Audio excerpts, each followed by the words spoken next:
Occasionally, I hear chatter around the topic of minimalism that sounds something like this. Minimalism isn't for everyone, it's only for certain people. Well, that's nonsense. Of course, minimalism is for everyone, and I'd like to share some thoughts about that today. There are any number of versions to that sentence above, but here are some of the most common. Minimalism is great for me, but might not be right for you. Minimalism is only for the rich. Minimalism is only for certain personalities like non-sentimental people.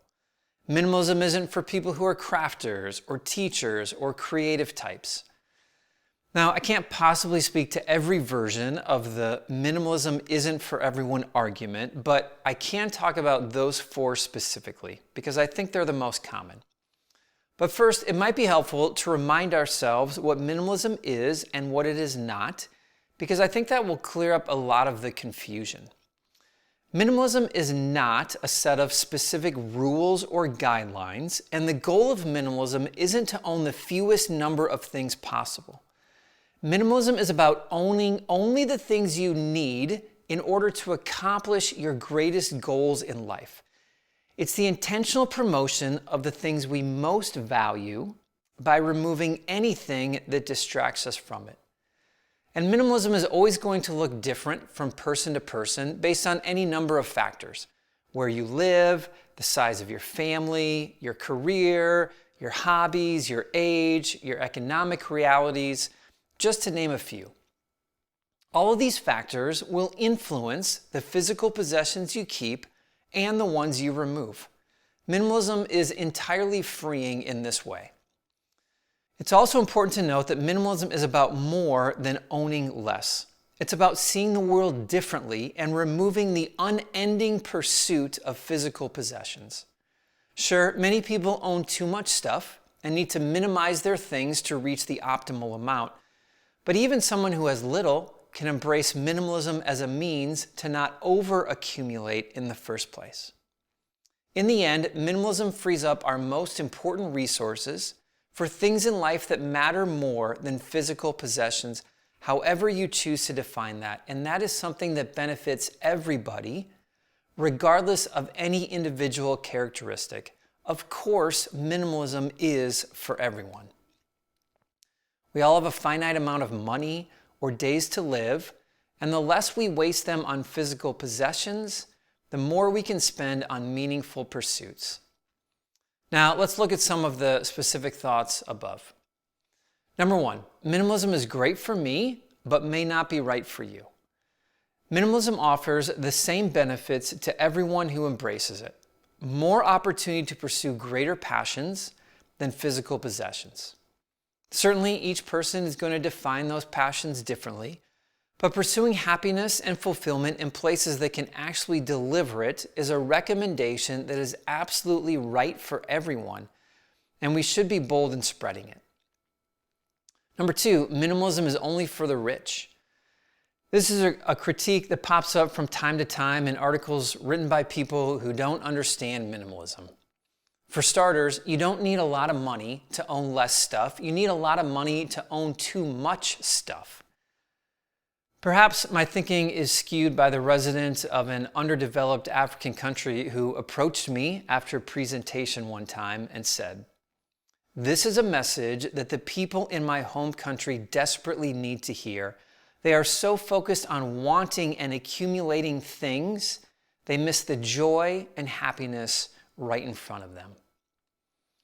People who believe that minimalism is only for the rich, in my opinion, are focused too much on the process of removing possessions to achieve a more minimalist life, and less focused on the benefits that arise when the pursuit is removed. If someone has to declutter an entire home in order to begin living a minimalist life, then chances are that person has excess finances. But minimalism is about more than decluttering. It's about realizing there are greater pursuits than material possessions, and that directing our focus and money, however limited it might be, towards pursuits of greater significance is always a better decision, whether we have little or whether we have much. Number three, minimalism is only for certain personalities like non-sentimental people. Now, I don't disagree at all that minimalism may be easier for certain personality types, but I do disagree that just because minimalism is harder for some than others, that lifestyle is not beneficial. Minimalism is about owning only what you need to live your best life. And what possessions are necessary for you to live your best life might be different than someone else, but there's always a point where excess possessions become a burden, regardless of your personality type, and minimalism forces you to discover it. If sentimentality is beneficial to you pursuing your greatest passions, then you will own more items of sentimentality than others, but you can still own too many. If a cluttered desk is how you get your best work done, you'll keep more things on your desktop than others, but it can still become too cluttered. If you're gifted in keeping the family history, you'll likely keep more possessions from past generations than others, but you can still keep too many.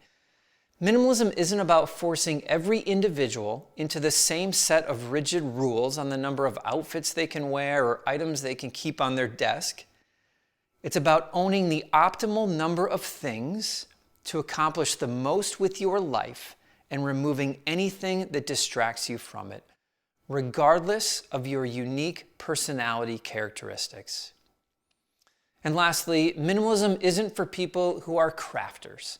Some might say minimalism isn't for artists or teachers or outdoor enthusiasts or photographers or whatever.